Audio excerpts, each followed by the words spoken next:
Baka pwede sir, magpapaano sana ako. Ticket na lang. Hindi po, lumagpas na po ng 5 minuto eh. Nanggaling ako doon, binalikan ko na nga kayo eh. Masyado matagal na po ang tagal ng hinihintay. Pwede sir, pwedeng tikitan na lang ako kasi Hindi po. aalis kami bukas. Pasensya na po kayo. Pag pinagbigyan ko kayo, pati yung taga City Hall, pagbibigyan ko. Hindi po, magpapatikit na lang po ako. Kaya nga po, yung taga City Hall, tinuko po eh. Kasi lumagpas ng 5 minuto. Pwede, gusto mo makita natin yung video? Pag hindi lumagpas, bibitawan ko. Kasi alam naman natin lagpas na yan. Kasi ang tagal ko na, galing na ako sa kabilang dulo eh. Hindi sir, kasi Wala ba kayong garahe?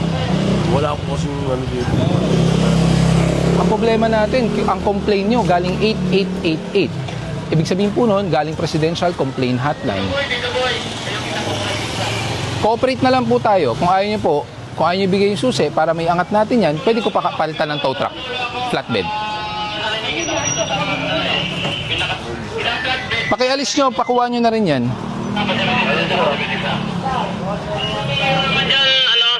Pabalik ka nga na isang flatbed. Sir, excuse me po. Opo. Pwede magtanong. Opo, sige po. Like for example, you have towed our car here. Yes.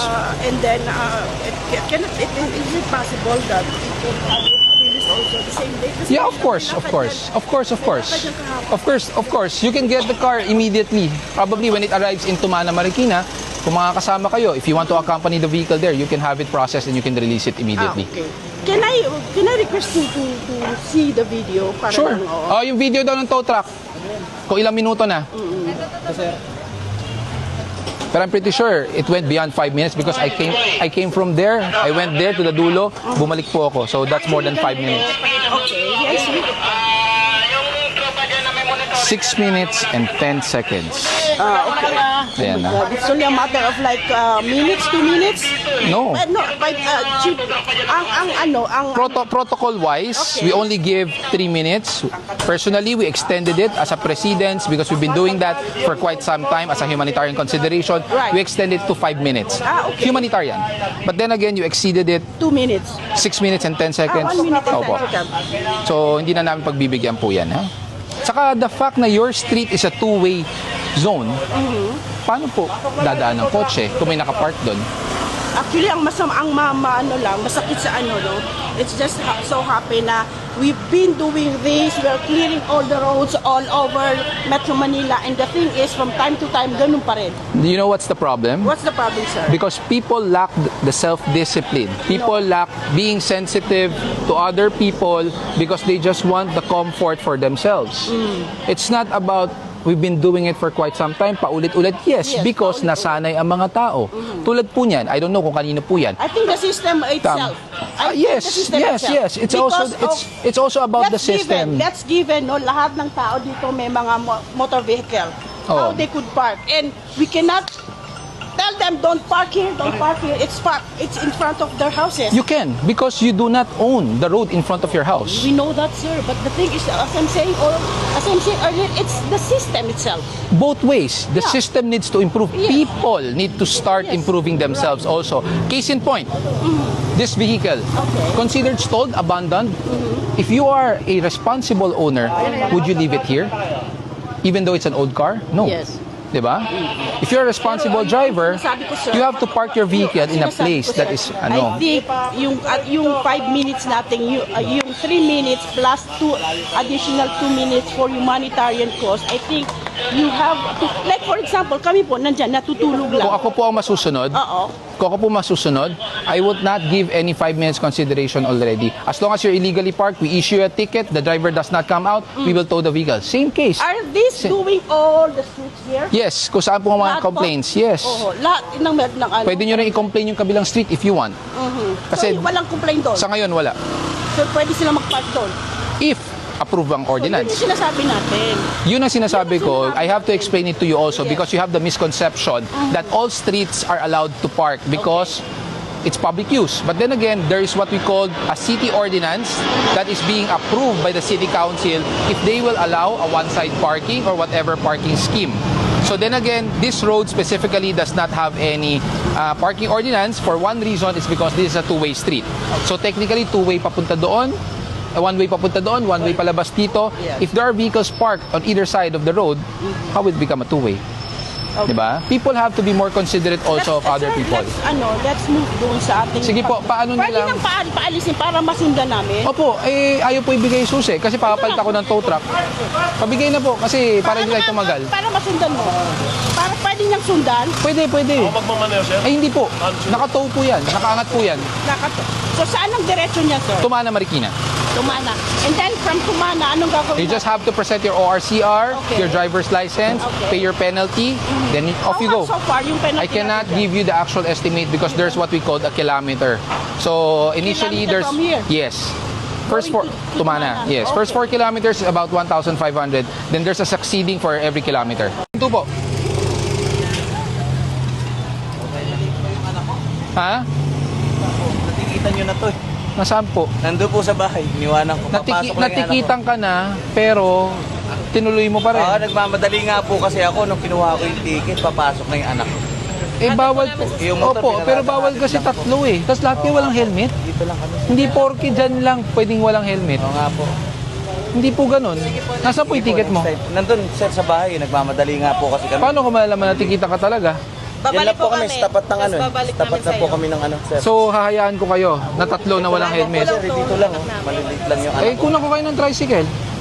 Kasi bawal yung ginagawa nyo. Paparada ko lang dun saglit sa 7-Eleven, sir. Nasaan po yung lisensya mo? Ano? Sir, sabi. Ayan, hindi Paparada ko dala. lang po doon, sir. Nandito sa ano eh. O sige, parada mo. Sabi mo. Yung araw. Natikita ka na pala, inulit mo pa rin. Ano ticket sa'yo kanina? Sa motor, sir. Ano nga? Illegal parking. Oo, may violation ako. Kung may violation ka ng illegal parking, ang ginawa mo, umalis ka naman nang walang helmet. Nagmamadali nga po. Tamang rason ba yung nagmamadali? Oo nga. Tamang rason ba? Hindi nga po, pero nagmamadali nga. Yun nga, nagmamadali Dapat ka. nga po pala, umikot na lang ako para yun lang. Oh, 'di ba? Umikot ka na lang, lulusutan mo. Ang aksidente hindi nalulusutan. Madali nga lang po. ORCR po. Baka pwede naman po ORCR na lang po. Wala po dito yung ORCR ko na sa bahay. sir. Yung bata po, pwede pong, kung gusto niyo, ako pa kukuha. Balilate pa yung bata. Pabihira naman kayo eh. Bata, hayaan yung mag-motor Yes, sir. nang walang helmet. Walang bariya. Walang bariya. Aware po ba kayo na ano, ma'am, Opo. na bawal walang helmet? Opo, pero kasi dyan lang kami sa kanto. Pero kahit kanto. Hindi lang naman kami yung ganito. Kaya nga hinuhuli namin. Nga po eh. Ngayon lang naman kayo nakita. Oo, tas Oh, ngayon lang? Opo. Ako ngayon lang? Opo, ngayon lang namin kayo nakita. Ah, really? Opo. Hindi po ba kayo updated Hindi po. sa social media? Hindi po. Ah, so paano? So paano? So paano po siya? Even sa news. Hindi po kami sir, working lang po kami. Ah, So nakakuha ka ng lisensya Opo, sir. na hindi ka dumaan ng seminar ba? hindi po sir, ibig ko sabihin, wala naman po kami kasi problema. Ano, wala kayong problema. Nagkataon lang na ganito, pero hindi naman po kami nagbabayolate ng batas. Ay, at ang tawag po dito violation po. Kaya nga po, sige po, tikitan nyo na lang po ulit ako. Tikitan nyo na lang po ako sa violation ako. Huwag lang maliit yung anak ko. Baka pwede ako pong makiusap. Late na nga po eh. Oo nga I po, mean, baka pwede po kami makiusap na lang po. Baka pwede na lang po. Kasi mainit na rin po. pwede naman Kawawa ihatid yung bata. Pwede na po ihatid yung bata. Oo, kawawa naman yung bata. Hindi ko po hayaan. Mag-tricycle kayo kahit ako Sige pa nga po, magbayad. Naantay ko nga lang po sana kumuha tayo ng tricycle. Wala rin po akong barya. Wala kang barya. O kunan yung tricycle, ako rin magbayad. Kakahiyan naman kay kuya. Abala po pareha sa atin. Sorry, sir. No, Sorry hindi talaga. abala yan. Medyo alanganin din kasi yung gising ko. May problema din kami. You're putting the child at Oo risk. nga po, nandun na nga po tayo. Ay, abala din po talaga sa amin. Medyo galing din kami sa problema. Pasensya na rin po. May lisensya ka tapos Opo. alam mo bang bawal tatlo sa motor? Alam ko po.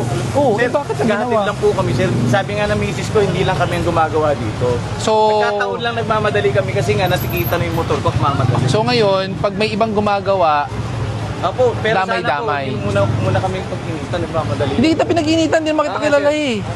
Mahirap magpaliwanag pa ulit, sir. Sorry sir. Mahirap talaga magpaliwanag Apo. kung blatantly you are disrespecting the law. Ito na ako yung... O bayaran mo, o magkano. Yan ang pinakaayoko, bata ang malalagay sa alanganin. Sorry din po, sir. Sorry din po. Pinakaparada talaga. So, wala. Sa hapon, nakaparada yan o hindi? Kasi tinikitan mo yun. Hindi. Kahit last month, pag hapon, nakaparada dyan o hindi? Kasi yung, Minsan lang. tuloy-tuloy So, yung biyahe so mo. pag minsan, okay lang. Tuloy-tuloy yung biyahe. So pag minsan nga, pwede, okay lang? Hindi naman. Oh, yun pala eh. Sabihin mo sa akin ngayon lang. Consideration lang. Hindi po consideration na dapat yan. Ang tawag po dyan, kuya, pasensya ka na, abuso. Hindi naman. Kasi minsan lang naman na minto yan. Kasi kung di sira yan, hindi naman ito pala. May prangkisa to? Oo, siyempre. Eh ikaw, may prangkisa ka mag-towing, kahit private. Private. Under LTF, wala. O sir lang pinakita mo sa akin. Under LTF RB franchise, dapat meron kayong Hindi prangkisa. naman ito eh. Kaya ang tawag mo dyan, itotow mo yung bus. Hindi. Battery ba yun? Battery. Kasi tanda rin. Ano ba tawag sa gagawin nyo? Battery ko sana sabi ko sa kayo, mama. Hindi, ano ba tawag sa gagawin nyo dapat? Itotow nyo, di ba? Hindi, wala mo na akong tuwing bar. Wala kaming tuwing O anong gagawin mo? Nakatambay lang. Battery lang. Hindi pa ano to. Kukunin yung battery, pang-start on. O, tapos paano andar yan pag tinanggalan mo ng battery? Kaya habang umaandar, Tama, commander. Tanggalin. Umanda naman doon. Oh, alam ko yun, mga diskarte yan, alam ko yan eh. Mga diskarte yan ng talyer. Pag umandar na, okay. okay na.